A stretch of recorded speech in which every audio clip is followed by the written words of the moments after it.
In our previous video, we ventured into the first 3 chapters of the insightful book, Atomic Habits. We embarked on an illuminating journey into the world of habits, beginning with understanding their profound significance in our lives. We explored how even the smallest shifts in our daily routines can compound over time to create massive changes. Our discussion then brought us to the concept of the plateau of latent potential, where we learned that progress can often be silent and invisible, making it crucial to stay patient and persistent with our habits. We also dived into the mechanics of how habits work, breaking them down into 4 integral parts: cue, craving, response, and reward. This intricate cycle, we found, is what drives our behavior, making it all the more essential to nurture good habits and weed out the bad ones. Now, we continue our journey by delving into the next 4 chapters, starting with Chapter 4. This chapter is all about the first law of habit building. Chapter 4 of Atomic Habits discusses the concept of environment design. This may seem like a somewhat abstract idea, but it's actually a crucial component of habit formation and change.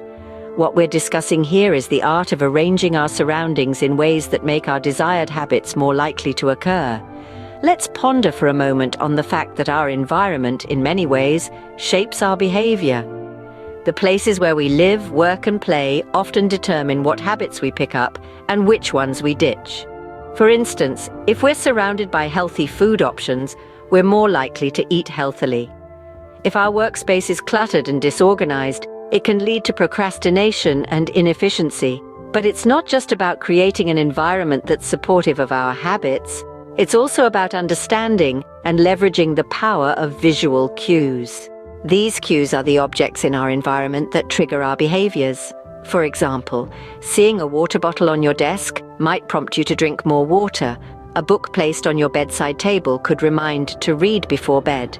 Now, this doesn't mean we need to overhaul our entire environment overnight. Small, subtle changes can make a significant difference.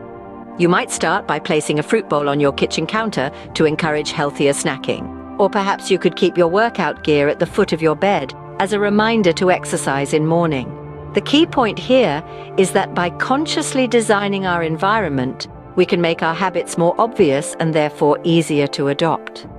We can use the power of visual cues to our advantage, and in doing so, create an environment that naturally nudges us towards the behaviors we want to adopt. By designing an environment conducive to success, we can make our habits more obvious and easier to adopt. As we delve into Chapter 5, keep in mind that these sections are all focused on the first law of habit building. The topic at hand is finding the best way to initiate a new habit. It's crucial to understand that motivation alone isn't enough.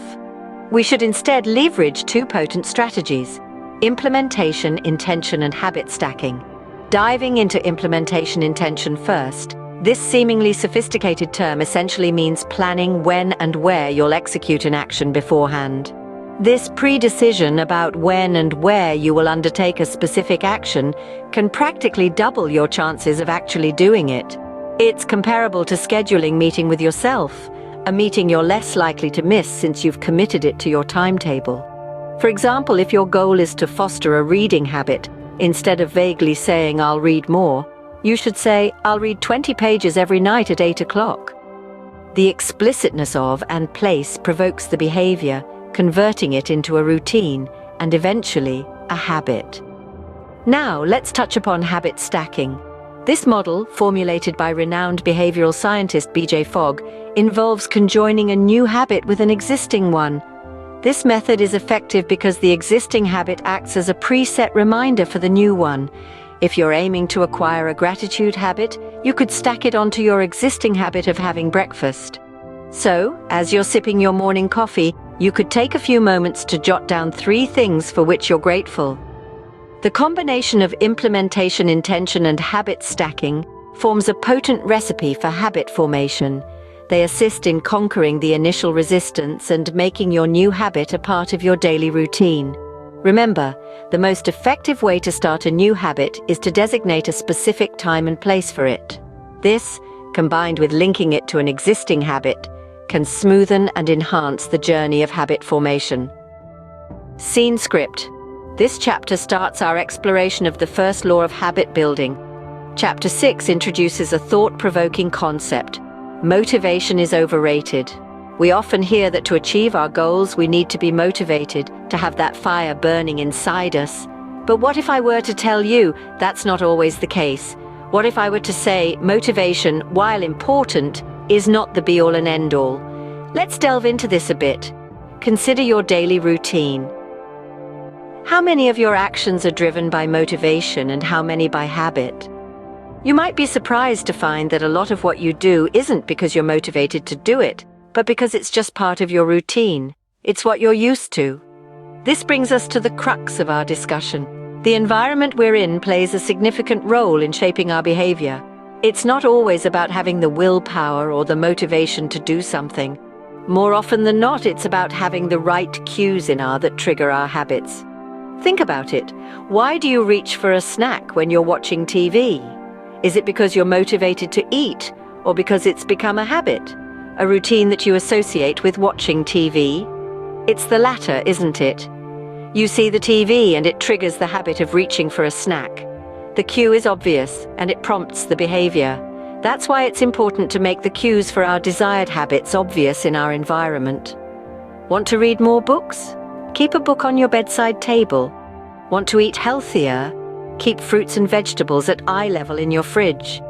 The more obvious the cues, the more likely you are to follow through with habit.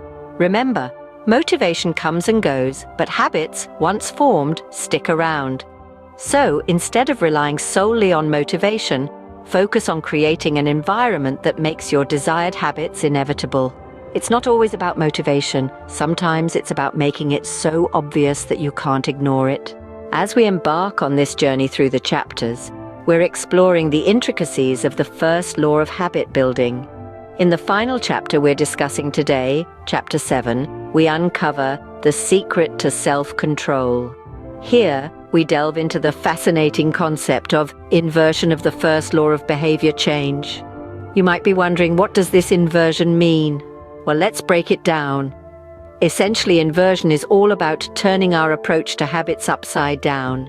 Instead of focusing on creating new habits, we focus on eliminating the cues that trigger habits. This unique approach is the secret key to mastering self-control. Imagine it this way. If you're trying to eat healthier, but always find yourself reaching for a bag of potato chips when you're watching TV, the television becomes a cue for your unhealthy eating habit. By recognizing this cue, you can then work to invert it. Perhaps you replace the potato chips with a bowl of fruit, or you decide to do some light exercise while watching your favorite show. Now, the concept of inversion doesn't mean that you need to completely avoid all your cues. After all, it's not practical or even possible to avoid every single thing that might trigger an undesirable habit. Rather, the key is to manage your cues effectively. This could mean changing your environment, such as removing unhealthy snacks from your home or altering your responses to the cues, like choosing to go for a walk when you feel stressed instead of reaching for a cigarette. By managing your cues, you can then guide your behavior in the direction you want. The power to change your habits lies in your hands, and it all starts with understanding managing your cues. So let's remember that self-control isn't about willpower alone. It's about understanding our own behavior, recognizing our cues, and then working to invert these cues to serve us better. This is the secret to self-control, and it's a powerful tool for anyone looking to make positive changes in their life. Remember, self-control often comes down to choosing the right habits and managing your cues effectively. And with that, we wrap up our discussion on chapters 4 through 7 of Atomic Habits. We've delved into the importance of environment design and how it can foster or hinder habit formation. We've recognized the power of starting small when establishing a new habit, and we've debunked the myth that motivation alone can sustain habits. Lastly, we explored the secret to self-control, understanding that it's more about managing our environment rather than relying on willpower alone. Each of these principles provides a unique perspective on how to make habit formation easier and more sustainable. But remember, knowledge alone isn't power. It's the application of knowledge that makes the real difference. So I encourage you to start implementing these strategies in your life. If you found this video helpful, do like it, share it with others, and don't forget to subscribe to our channel to continue learning versatile and practical ways to improve your life. Until next time.